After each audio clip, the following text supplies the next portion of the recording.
When the Oilers went for that wraparound in overtime, it was a messy, chaotic scene and instantly reminded me of 1993 when John LeClair scored that game winner in overtime against the Kings. And it sent us Montreal Canadiens fans in a frenzy as I was there celebrating at the Montreal Forum watch party. Now, the Oilers didn't score on that wraparound, but they kept pressing. Leon Draisaitl drags the puck, a one-handed backhander that slides through Bobrovsky, off position, off a defender. And with that goal, Leon Draisaitl, as John LeClair did, came up with 2 overtime winners in the Stanley Cup Final, as John did in Game 4.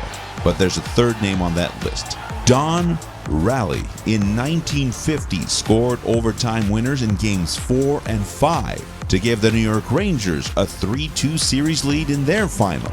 But was that enough? No.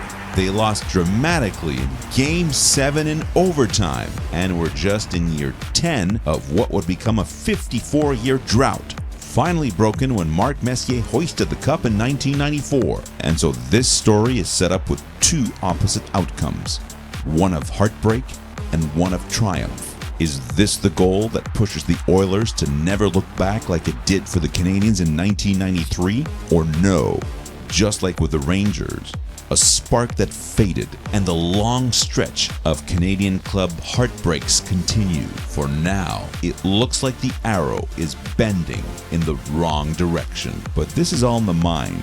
There's no real connection between those 2 stories. It's just history. It's all about building your strength, your mental strength, to believe, only to believe, to set yourself up to believe.